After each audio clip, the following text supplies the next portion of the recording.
Well, you see, I think one thing I would want to caution against is having the hubris that development is driven by people who figure out a solution. I think a lot of what is exciting is how people themselves are appropriating technology.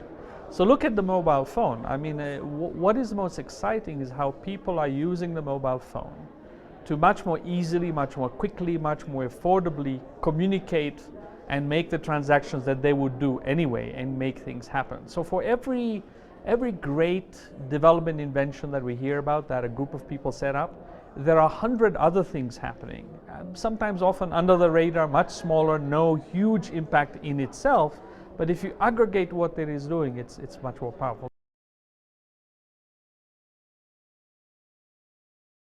You know, I think there's several. I mean, one is that we often put the cart before the horse. We in my own organization, we've made a number of mistakes where we've become dazzled by the technology without getting the kind of human side sorted out first. So I think that's one problem.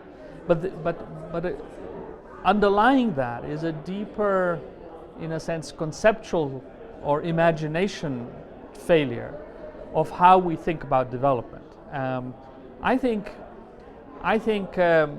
instead of looking at what the problem is and how we can solve it, perhaps the better question or the more promising question to ask is, what is working?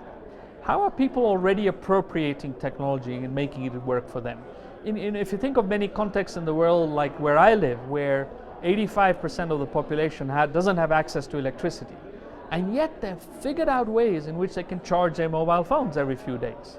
Now, looking at how people make things work and then enabling that to go faster or go easier or go quicker may be a more promising way to develop technology for development, rather than, in a sense, sitting in a kind of laboratory, understanding the problem and then trying to come up with a techno fix.